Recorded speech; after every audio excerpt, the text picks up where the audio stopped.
جب ماں کی گود سے شیرخوار بچے کو اٹھا کر فضا میں پھینکا گیا اور نیچے نیزے کی امی رکھی گئی اور کہا گیا یہ ہے تمہارا پاکستان،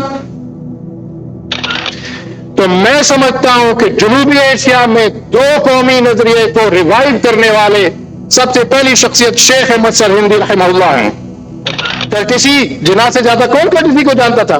ماؤنٹ بیٹن نے بھاشن دینے کی کوشش کی کہ میں سمجھتا ہوں کہ یہ جو ملک پاکستان بن رہا ہے اس میں آپ ٹالرنس کا مظاہرہ کریں گے اور آپ کے لیے ماڈل اکبر بھی گریٹ ہے۔ تو قائد اعظم کو پورا ملک مل رہا تھا، جو کہ قائد اعظم نے اس کو کہا تھا یہ میوٹیلیٹڈ ماؤنٹ ایجن پاکستان مجھے ملا ہے، لیکن اس کے باوجود چونکہ بابا قوم ہے، اس ملک کا بانی ہے، وہ سمجھتا تھا کہ اس بات کا کتنا وزن ہے، تو قائد اعظم جو ہی اٹھتے ہیں تو وہ کہتے ہیں کہ ہمیں ٹالرنس کے لیے، ہمیں رواداری کے لیے کسی اکبر دی گریٹ کی ضرورت نہیں ہے۔ یہ پیغام ہمیں 1350 سال پہلے نبی اکرم صلی اللہ علیہ وآلہ وسلم بیان کر کے چلے گئے، اس کا ریکارڈ موجود ہے، اس کی آڈیو موجود ہے، یہ جو بات میں آپ کے سامنے کہوں۔ اعوذ باللہ من الشیطان الرجیم، بسم اللہ الرحمن الرحیم۔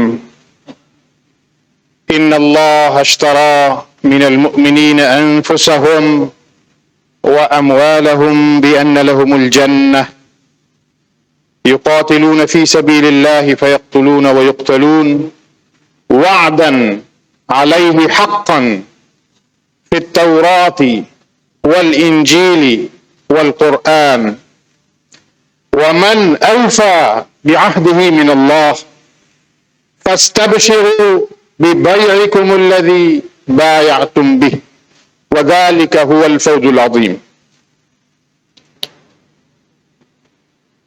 درود و سلام نبی آخر الزمان حضرت محمد صلی اللہ علیہ وآلہ وسلم۔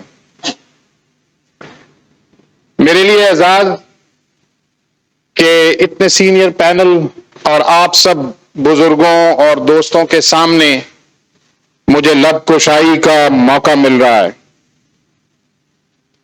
میں یہ سمجھتا ہوں کہ یہ ملک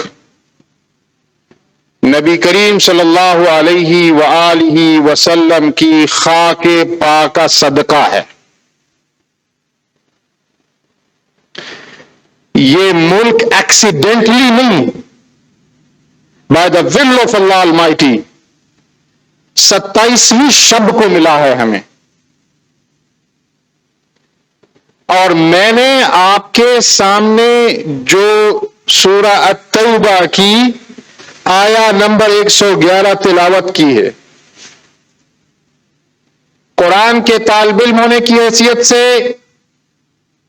میں یہ سمجھا ہوں کہ میں اور آپ اگر اپنے آپ کو مومن گردانتے ہیں، میں اور آپ اگر اپنے آپ کو یہ سمجھتے ہیں کہ ہم اللہ پر ایمان لانے والے ہیں، تو میں سمجھتا ہوں کہ یہ آیہ مبارکہ کہنوں کو محض ایک آیت ہے، لیکن سب کچھ بیان کر دیتی ہے۔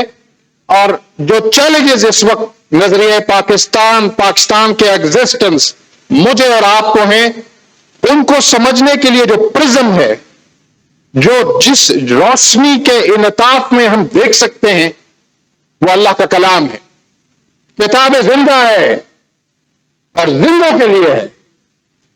اس کتاب زندہ نے ہمیں بتا دیا ہے کہ اللہ نے ہماری جانیں اور مال جنت کے بدلے خرید لیے۔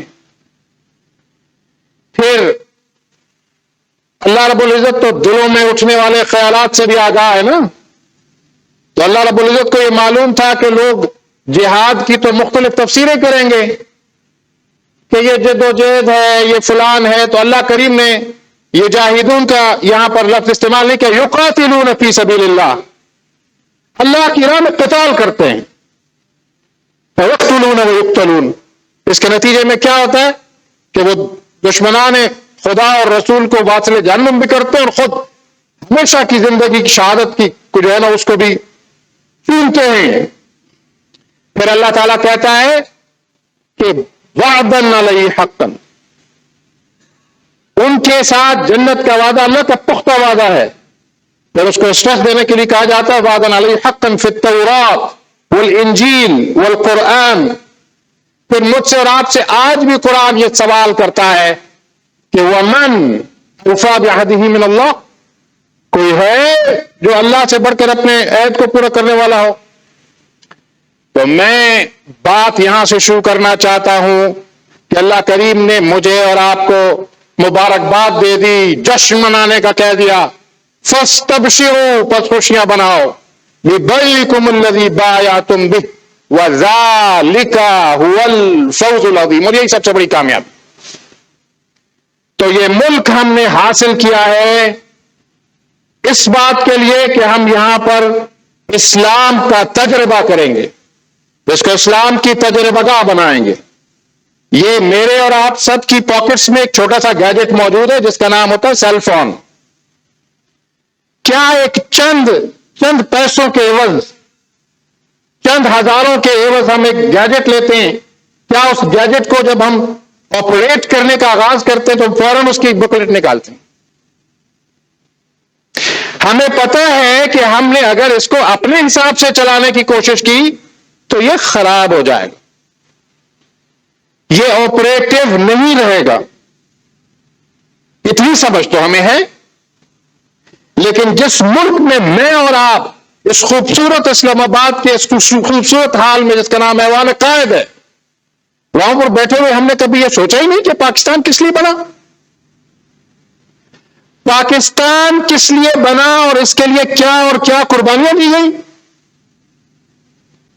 جب ماں کی گود سے شیرخوار بچے کو اٹھا کر فضا میں پھینکا گیا اور نیچے نیزے کی امی رکھی گئی اور کہا گیا یہ ہے تمہارا پاکستان، میرا تو خون کھول جاتا ہے جب کوئی پاکستان کے بارے میں بات کرتا ہے، کیونکہ پاکستان اب میرے ایمان کا حصہ ہے چونکہ اسلام کے نام پر بنا ہے۔ اب آئیے اس موضوع پر کہ چیلنجز کیا ہیں۔ اس بات کو یاد رکھیے کہ یہ شہادت گہے الفت میں قدم رکھنا ہے۔ لوگ ایسا سمجھتے ہیں مسلمان ہونا، یہ کوئی پھولوں کی سیج نہیں ہے۔ نبی کریم صلی اللہ علیہ وسلم کے ایک ارشاد کا مفہوم ہے کہ آپ نے فرمایا کہ اس دین کے راستے میں مجھ سے زیادہ کسی نے کوئی مصائب نہیں جھیلے۔ ہمارا ایک مسلمان ملک ہے، اس مسلمان ملک کے اندر حق کے لیے جدوجہد کرنے والے کچھ لوگوں کے ساتھ میرے بہت عرصہ تک رابطہ رہا، تو میں انہیں حیرت سے دیکھتا تھا کہ آپ لوگ حق پر اگر ہیں تو اتنی آسانی کیسے، اتنی کمفرٹیبل لائف کیسے گزار رہے ہیں؟ یا تو آپ حق پہ نہیں ہیں یا آزمائشیں آپ کا انتظار کر رہی ہیں۔ اور پھر وقت نے دکھایا کہ ابتلا، آزمائش، زندہ جانوں کی قربانی، یہ سب کچھ ہوتا ہے جب حق کے راست پر چلتے ہیں۔ اور یہ ملک ہم نے حاصل کیا، ہمیں کسی نے پلیٹ میں رکھ کے نہیں دیا ہے، یہ کوئی پھولوں کی سیج نہیں ہے۔ بے شمار لوگوں نے، ان گمنام لوگوں نے اس پر قربانیاں دی ہیں جن کے ناموں سے بھی ہم واقف نہیں، اور یہ ان کا قرض ہے جو میں نے اور آپ نے اپنے اس جو حیات کا حصہ ہے اس میں چکانا ہے اگر ہم ذمہ دار ہیں۔ اب آئیے کہ یہ پاکستان، مجھ سے پہلے جو پینلسٹ پروفیسر صاحبان نے آپ کے سامنے ایک سٹیج کو سیٹ کر دیا ہے، میں آپ سے صرف اس طرح سے برسکلی سفر کرتے ہوئے آتا ہوں پاکستان بننے اور پاکستان بننے کے بعد کے چیلنجز پر۔ اس بات کو یاد رکھیے کہ اگر شیخ مجدد الفسانی، امام ربانی، شیخ احمد سرہندی موجود نہ ہوتے تو شاید ہماری شکلیں اور ہمارے نام کچھ مختلف ہوتے۔ تو میں سمجھتا ہوں کہ جنوبی ایشیا میں دو قومی نظریے کو ریوائیو کرنے والے سب سے پہلی شخصیت شیخ احمد سرہندی رحمہ اللہ ہیں۔ ابھی وٹو صاحب بات کر رہے تھے، کریکولم ڈیولپ ہو رہا تھا۔ میں نے جب اپنی یونیورسٹی جوائن کی اور اس میں نئے کورسز کا شروع ہوا، آج سے 2 ڈیکیڈ پہلے کی بات ہے، کہ کورس میں نے ڈیولپ کیا، اس کورس کا نام تھا کہ مسلم پولیٹیکل تھاٹ ان انڈیا، اور اس میں جب شیخ احمد سرہندی کا نام آیا، شاہ ولی اللہ محدث دہلوی کا نام آیا، تو جو ہماری کمیٹی آف کورسز ہے، ایک بات آپ کو میں بتانا چاہتا ہوں کہ یہاں موجود نوجوان بالخصوص کہ سوشل سائنسز میں سیکولر لوگوں کا ایک بہت بڑی تعداد ہے جو موجود ہے، جو پاکستان سے، نظریہ پاکستان سے برگشتہ کرتے ہیں، لیکن یاد رکھیے گا کہ حق کا اپنا وزن ہے، حق کے لیے تعداد نہیں ہے۔ وَإِن تُطِعْ أَكْثَرَ مَنْ فِي الْأَرْضِ يُضِلُّوكَ عَنْ سَبِيلِ اللَّهِ، اللہ کریم نے فرما دیا کہ اگر تم اکثریت کے کہنے پر چلو گے تو وہ تو اللہ کے راستے تمہیں بھٹکا لے جائیں گے۔ تو میں عرض کر رہا تھا، میرے ذہن میں وہ ایسے فلیش ہوا وہ منظر کہ جب شیخ احمد سرہندی پر بات ہوئی اور میں نے ان کے نام کے ساتھ رحمت اللہ علیہ لکھا، شاہ ولی اللہ محدث دہلوی کے ساتھ رحمت اللہ علیہ لکھا، تو ہمارے جو ایکسپرٹس وہاں پر موجود انہوں نے کہا یہ کیا ہے جی، رحمت اللہ علیہ کیا ہے؟ میں نے کہا یہ اسلامی جمہوریہ پاکستان ہے۔ آج تم رحمت اللہ علیہ پر بات کرتے ہو، کل تم رضی اللہ عنہ پر بات کرو گے، پرسوں تم کہو گے کہ صلی اللہ علیہ وسلم کیوں لکھ رہے ہو۔ یہ اسلامی جمہوریہ پاکستان ہے، یہ جن لوگوں کی وجہ سے بنا ہے ان کا نام عزت اور احترام سے لیا جائے گا، اور اللہ کے فضل سے وہ آج بھی ہمارے کورس کا اسی طرح سے حصہ ہے۔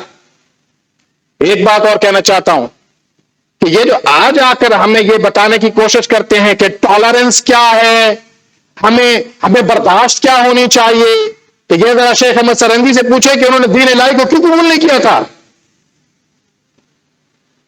وہ اللہ اکبر اور جل جلالہ بظاہر تو اس میں کوئی ایسی بری بات نہیں تھی، السلام علیکم اور وعلیکم السلام کے لیے کی بجائے جو یہ رواج دیا جا رہا تھا، کیوں اس کے سامنے کھڑے ہو گئے تھے؟ جب پائے بوجھ شروع ہوا تھا تو کیوں انہوں نے کہا تھا کہ کورش بجا لانے کا اسلام میں کوئی تصور موجود نہیں ہے؟ اور یہ جو ایملگمیشن بنایا جا رہا تھا، کوئی ہوچ پوچ بن رہا تھا، اور وہ شخص جس سے 50 سال حکومت کی تھی یہاں، اور وہ کس عمر میں بنا، کیا اس کی تعلیم تھی؟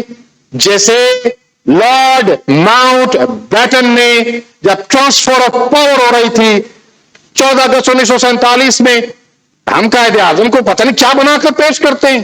قائد اعظم اپنے اقوال اپنے اس پاکستان میں روشن اور بہت تاباں اور نمایاں ہیں۔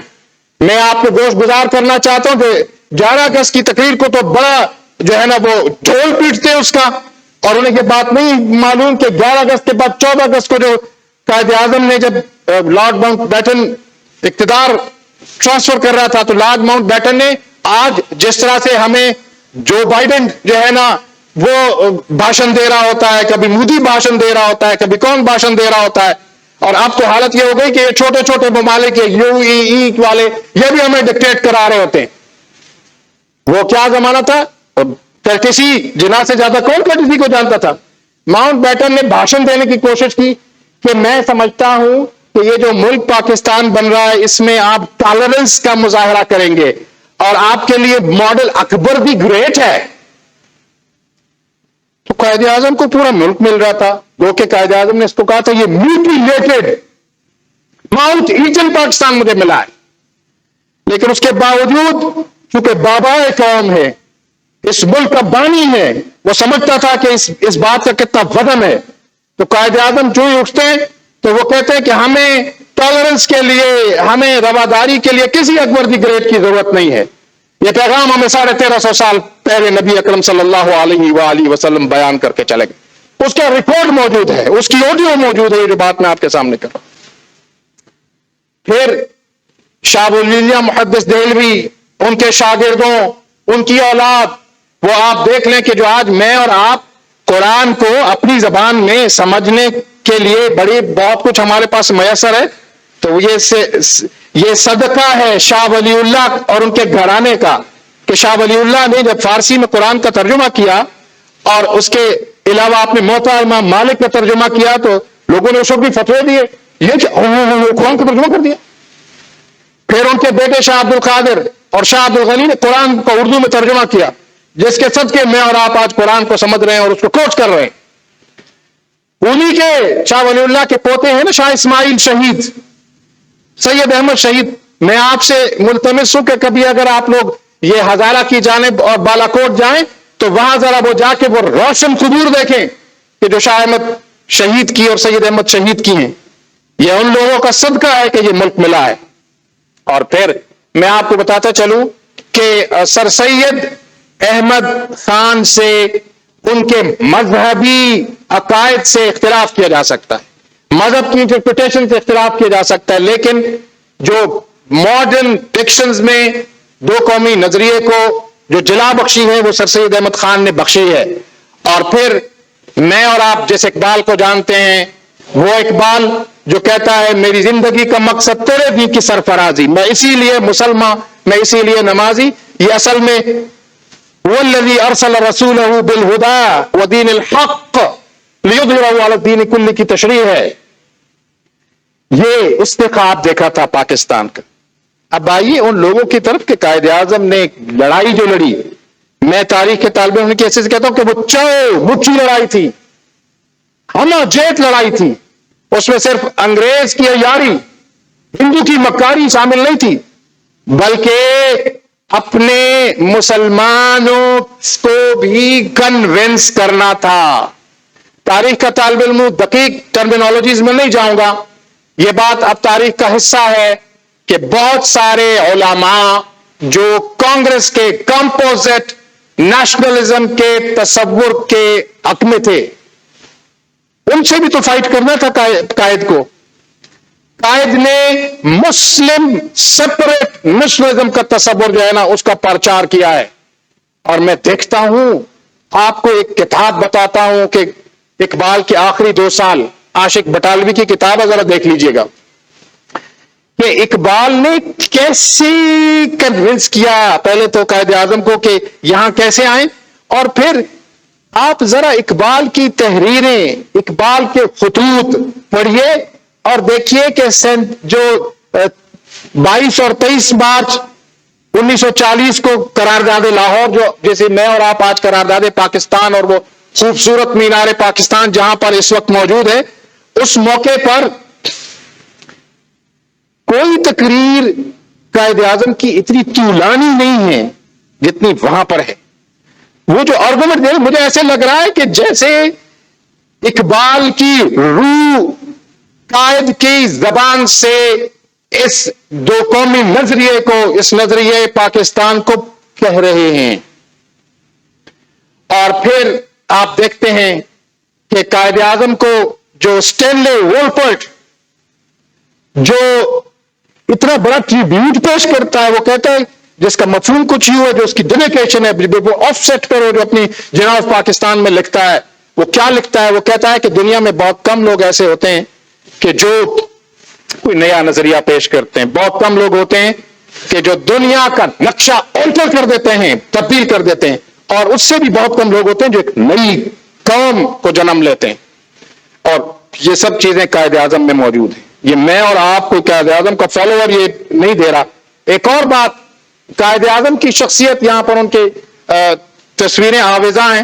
میں آپ کو بتاؤں کہ سب سے بڑا ٹریبیوٹ جو لارڈ ماؤنٹ بیٹن جس نے ان کے ساتھ ڈیل کیا ہے، وہ اس کے خطوط میں، اس کے تحریروں میں یہ بات موجود ہے.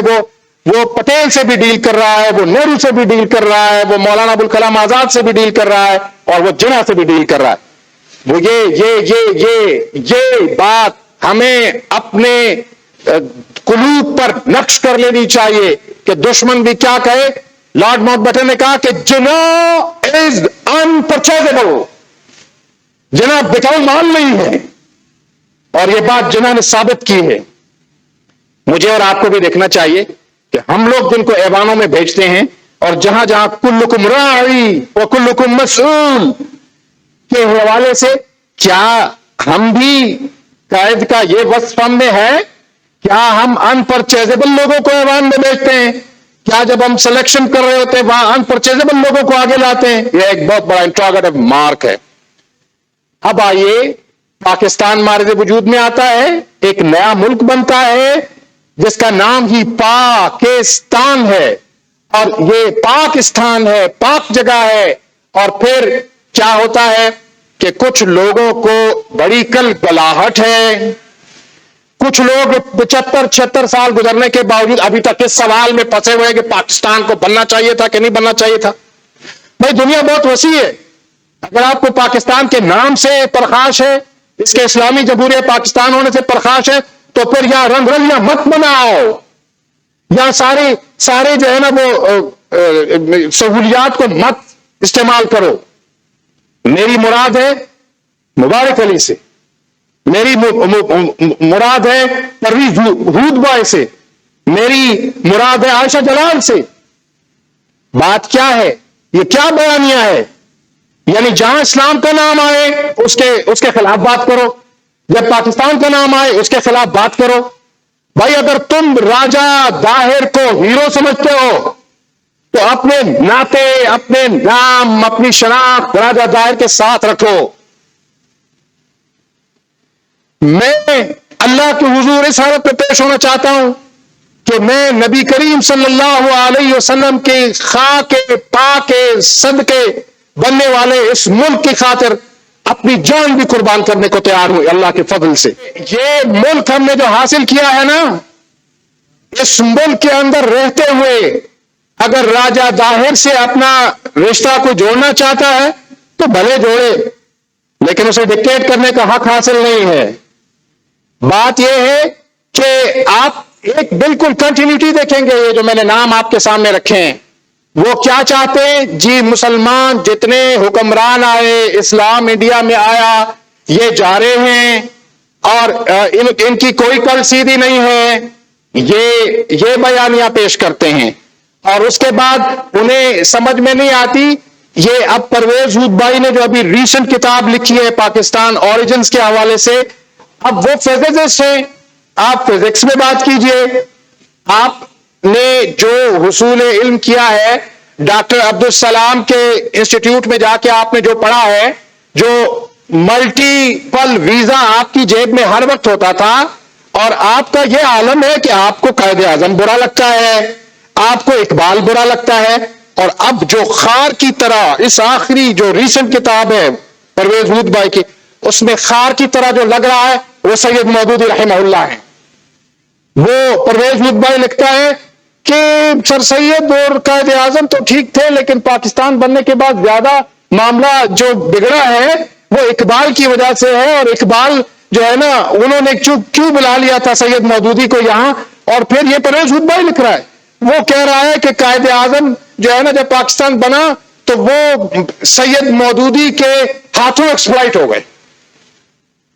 اب اندازہ کریں کہ وہ جناب کہ جو چومکھی لڑائی لڑ سکتا تھا، اسے سمجھ نہیں تھی کہ مجھے کیا کرنا ہے اور کیا نہیں کرنا.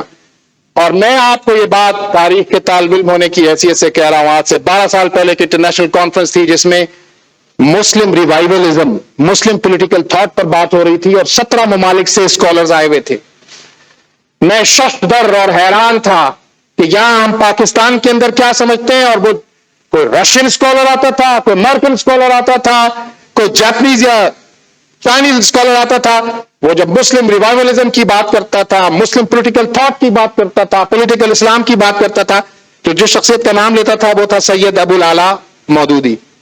تو پرویز ہود بھائی کو ان سے بھی بہت سخت پرخاش ہے. اور میں یہاں موجود سارے لوگوں سے یہ سوال کرنا چاہتا ہوں کہ کیا آپ لوگ اسی اسلام آباد میں رہتے ہیں؟ جب 28 مئی کو پاکستان نے ایٹمی تجربہ کیا اور یہ جو فیلر ہے پاکستان کی کیپ میں آویزاں ہوا کہ پاکستان مسلم دنیا کی پہلی ایٹمی پاور ہے، تو AQ خان کی سمبولک قبر، یہ شخص جس کا نام پرویز ہود بھائی ہے، یہ آپ پارا میں اس کی قبر بناتا رہا ان کی زندگی میں. تو یہ کمٹمنٹ ہے ان لوگوں کی. ان کے آرگومنٹ کی بنیاد یہ ہے کہ وہ دو قومی نظریے کو نہیں تسلیم کرتے. وہ سمجھتے ہیں کہ جیسے قرآن کی اصطلاح بات کو سمیٹنے کی کوشش کرتا ہوں، قرآن 2 اصطلاح استعمال کرتا ہے، رہبان کے بندے اور شیطان کو فالو کرنے والے بندے. تو میں یہ سمجھتا ہوں کہ پاکستان میں رہتے ہوئے اس ساری معاشی صورتحال کے اندر بھی اور اس سب کے اندر ہم عماد الرحمان بن سکتے ہیں. اور یہ صدقہ ہے ان شہداء کا کہ جنہوں نے نہ صرف اس پاکستان کو بنتے ہوئے قربانیاں دی ہیں بلکہ اس پاکستان کو مستحکم کرنے کے لیے بھی قربانیاں دے رہے ہیں. میں ان تمام شہداء کو سلام پیش کرتا ہوں. یہ ملک ہم نے جو حاصل کیا ہے نا، اس ملک کے اندر رہتے ہوئے اگر راجہ داہر سے اپنا رشتہ کو جوڑنا چاہتا ہے تو بھلے جوڑے، لیکن اسے ڈکٹیٹ کرنے کا حق حاصل نہیں ہے. بات یہ ہے کہ آپ ایک بالکل کنٹینیوٹی دیکھیں گے. یہ جو میں نے نام آپ کے سامنے رکھے ہیں وہ کیا چاہتے ہیں جی؟ مسلمان جتنے حکمران آئے، اسلام انڈیا میں آیا، یہ جا رہے ہیں اور ان کی کوئی کل سیدھی نہیں ہے، یہ بیانیاں پیش کرتے ہیں. اور اس کے بعد انہیں سمجھ میں نہیں آتی. یہ اب پرویز ہود بھائی نے جو ابھی ریسنٹ کتاب لکھی ہے پاکستان اوریجنز کے حوالے سے، اب وہ فزسسٹ ہیں. آپ فزکس میں بات کیجئے. آپ نے جو حصول علم کیا ہے ڈاکٹر عبدالسلام کے انسٹیٹیوٹ میں جا کے آپ نے جو پڑھا ہے، جو ملٹیپل ویزا آپ کی جیب میں ہر وقت ہوتا تھا، اور آپ کا یہ عالم ہے کہ آپ کو قائد اعظم برا لگتا ہے، آپ کو اقبال برا لگتا ہے. اور اب جو خار کی طرح اس آخری جو ریسنٹ کتاب ہے پرویز ہود بھائی کی، اس میں خار کی طرح جو لگ رہا ہے وہ سید مودودی رحمہ اللہ ہے. وہ پرویز ہود بھائی لکھتا ہے کہ سر سید اور قائد اعظم تو ٹھیک تھے، لیکن پاکستان بننے کے بعد زیادہ معاملہ جو بگڑا ہے وہ اقبال کی وجہ سے ہے. اور اقبال جو ہے نا، انہوں نے کیوں بلا لیا تھا سید مودودی کو یہاں. اور پھر یہ پرویز ہود بھائی لکھ رہا ہے، وہ کہہ رہا ہے کہ قائد اعظم جو ہے نا جب پاکستان بنا تو وہ سید مودودی کے ہاتھوں ایکسپلائٹ ہو گئے. اب اندازہ کریں کہ وہ جناب کہ جو چومکھی لڑائی لڑ سکتا تھا، اسے سمجھ نہیں تھی کہ مجھے کیا کرنا ہے اور کیا نہیں کرنا. اور میں آپ کو یہ بات تاریخ کے طالب علم ہونے کی حیثیت سے کہہ رہا ہوں، آج سے 12 سال پہلے کی انٹرنیشنل کانفرنس تھی جس میں مسلم ریوائولزم، مسلم پولیٹیکل تھاٹ پر بات ہو رہی تھی، اور 17 ممالک سے اسکالرز آئے ہوئے تھے. میں ششدر اور حیران تھا کہ یہاں ہم پاکستان کے اندر کیا سمجھتے ہیں، اور وہ کوئی رشین اسکالر آتا تھا، کوئی امریکن اسکالر آتا تھا، کوئی جاپنیز یا چائنیز اسکالر آتا تھا. وہ جب مسلم ریوائولزم کی بات کرتا تھا، مسلم پولیٹیکل تھاٹ کی بات کرتا تھا، پولیٹیکل اسلام کی بات کرتا تھا، تو جو شخصیت کا نام لیتا تھا وہ تھا سید ابو الاعلی مودودی. تو پرویز ہود بھائی کو ان سے بھی بہت سخت پرخاش ہے. اور میں یہاں موجود سارے لوگوں سے یہ سوال کرنا چاہتا ہوں کہ کیا آپ لوگ اسی اسلام آباد میں رہتے ہیں؟ جب 28 مئی کو پاکستان نے ایٹمی تجربہ کیا اور یہ جو فیلر ہے پاکستان کی کیپ میں آویزاں ہوا کہ پاکستان مسلم دنیا کی پہلی ایٹمی پاور ہے، تو AQ خان کی سمبولک قبر، یہ شخص جس کا نام پرویز ہود بھائی ہے، یہ آپ پارا میں اس کی قبر بناتا رہا ان کی زندگی میں. تو یہ کمٹمنٹ ہے ان لوگوں کی. ان کے آرگومنٹ کی بنیاد یہ ہے کہ وہ دو قومی نظریے کو نہیں تسلیم کرتے. وہ سمجھتے ہیں کہ جیسے قرآن کی اصطلاح بات کو سمیٹنے کی کوشش کرتا ہوں، قرآن 2 اصطلاح استعمال کرتا ہے، رہبان کے بندے اور شیطان کو فالو کرنے والے بندے.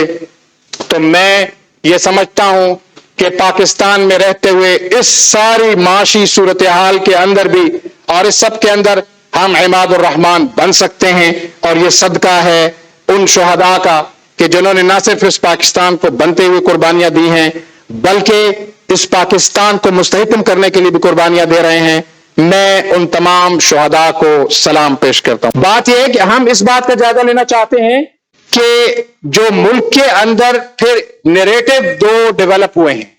ایک نیریٹو وہ ہے جو پاکستان مخالف نظریے، پاکستان مخالف نیریٹو ہے، اور ایک جو بیانیہ ہے وہ بیانیہ قائد اعظم اور علامہ محمد اقبال کے جو نظریات ہیں ان نظریات کے مطابق جو نیریٹو ہے وہ موجود ہے. اور اس میں جو چند کتابیں آپ کو ریکمینڈ کرنا چاہوں گا، چند لوگوں کے نام آپ کے سامنے لینا چاہوں گا، وہ ہیں اشتیاق حسین قریشی، وہ ہیں شیخ محمد اکرام، جن کی کتابیں ہر جو پاکستان کے اندر رہنے والا اردو زبان کو سمجھنے والا ہے اسے آب کوثر، رود کوثر اور موج کوثر ضرور پڑھنی چاہیے.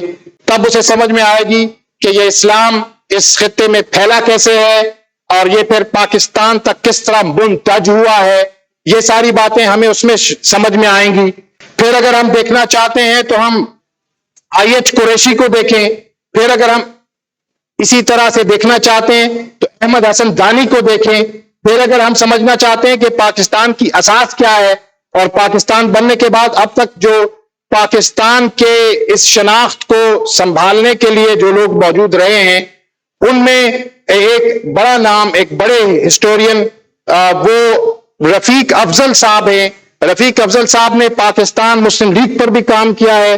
رفیق افضل صاحب نے پوری جو پولیٹیکل پارٹیز ہیں پاکستان میں ان میں 3 والیوم پر کام کیا ہوا ہے.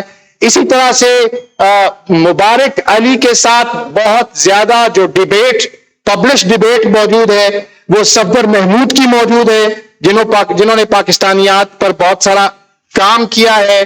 اور میں سمجھتا ہوں کہ جو اللہ کے رسول صلی اللہ علیہ وآلہ وسلم نے ہمیں یہ بات سمجھائی ہے کہ لا تقنطوا من رحمت اللہ، ہمیں حالات کیسے بھی ہوں ان میں مایوس ہونے کی ضرورت نہیں ہے. ہمارے سامنے حنین بھی موجود ہے، ہمارے سامنے احد بھی موجود ہے، ہمارے سامنے صلح حدیبیہ بھی موجود ہے، اور اس کے بعد پھر ہمارے سامنے فتح مکہ بھی موجود ہے. اور پھر ہمیں یہ بھی بات معلوم ہے کہ مسلمان جب قرآن کے ساتھ منسلک تھے تو وہ کہاں کہاں کس طرح سے عروج انہوں نے پایا تھا. میں سمجھتا ہوں کہ ہمیں یہ بات سمجھنے کی ضرورت ہے کہ وہ لوگ جو ابھی تک اس ڈیبیٹ میں موجود ہیں کہ آیا پاکستان کو بننا چاہیے تھا یا نہیں، پاکستان اب ایک حقیقت ہے. پاکستان انشاءاللہ قائد اعظم نے جیسے فرمایا تھا کہ یہ قیامت تک کے لیے قائم رہنے کے لیے آیا ہے. ہاں، قائد کی روح سے میں اور آپ شرمندہ ہیں کہ 71 میں ہم نے آدھا ملک جو قائد نے امانت ہمیں دی تھی وہ ہم سے چھن گیا ہے. لیکن 2 قومی نظریہ تو اپنی جگہ پر چمک رہا ہے، دمک رہا ہے. چونکہ بنگلہ دیش اپنی اسلامی شناخت کے ساتھ موجود ہے نا، بنگلہ دیش ایسا تو نہیں ہے کہ وہ جا کے انڈیا سے واپس مل گیا ہے. ہاں، ایک اور بات جس کی طرف میں متوجہ کرنا چاہتا ہوں وہ ہے کہ جو اس وقت 5th جنریشن وارفیئر ہو رہی ہے اور اس میں میڈیا کی وار جو ہے وہ بہت اہم ہے. مجھے یاد ہے کہ میں نے اپنی زندگی میں جو پہلی تحریر لکھی تھی اس پہلی تحریر کا جو آغاز کیا تھا وہ اندرا گاندھی کی بہو کے اس بات سے کیا تھا کہ اس نے، جیسے اندرا گاندھی نے 71 میں کہا تھا نا کہ میں نے جو نظریہ پاکستان ہے اور 2 قومی نظریہ وہ خلیج بنگال میں اسے ڈبو دیا ہے، نظریہ آج بھی زندہ ہے. اسی طرح سے مانیکا گاندھی نے یہ بات کہی تھی کہ ہم پاکستان سے جو میڈیا وار ہے، جو نظریاتی جنگ ہے، اس کو جیت چکے ہیں. اس کی وجہ یہ تھی کہ آکاش وانی سے جو کچھ نشر ہوتا تھا اور دوردرشن میں جو لوگ دیکھ رہے ہوتے تھے وہ جگہ جگہ سنائی دیتا تھا. لیکن یہ بات بالکل واضح اور بین ہے کہ اس وقت بھی آج کا نوجوان، آج کا جو پاکستان کے اندر نوجوان ہے وہ اسی طرح سے اسلام کے ساتھ بھی پیوست ہے، وہ اسی طرح سے نظریہ پاکستان سے بھی تعلق رکھتا ہے. ہاں، ہمیں ایک بات کا خیال رکھنا چاہیے کہ دنیا کے کسی میڈیا میں، کسی ملک میں کچھ فالٹ لائنز ہوتی ہیں، کچھ لائنز ہوتی ہیں جس کو ہم ریڈ لائن کہتے ہیں، کچھ لائنز ہوتی ہیں جن کو کراس نہیں کیا جاتا. جیسے بھٹو صاحب نے کہا کہ ہولوکاسٹ پر تو آج بھی سزا دی جاتی ہے.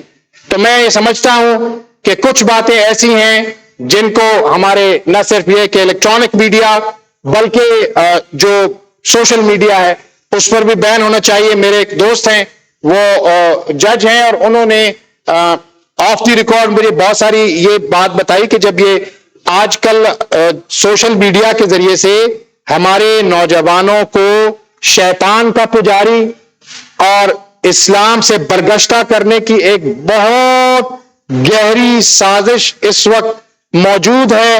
اور آپ دیکھیں کہ جو نبی کریم صلی اللہ علیہ وآلہ وسلم کی شان میں گستاخیاں کی جاتی ہیں. میں چاہتا ہوں کہ نظریہ پاکستان اور پاکستان کے اس قلعے کو مضبوط رکھنے کے لیے مجھے اور آپ کو کرنے کا کام یہ ہے کہ اتنا بڑا ملک ہے، اس کے اندر اتنے بڑی ایکسپرٹیز ہیں، اتنے اسلامی ذہن کے لوگ موجود ہیں، کیا ہم بچوں کے لیے کوئی کارٹونز بھی اپنی تہذیب کے مطابق نہیں بنا سکتے؟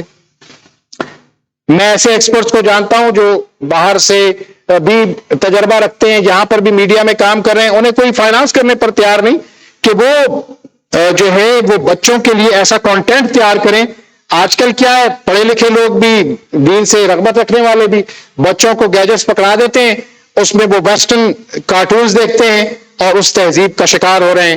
اللہ تعالی ہمارا حامی و ناصر رہے اور ہمیں اس نظریے پر بننے والے ملک میں اسلام کو سربلند، اسلام کو نافذ ہونا دکھائے۔ وآخر دعوانا الحمدللہ رب العالمین۔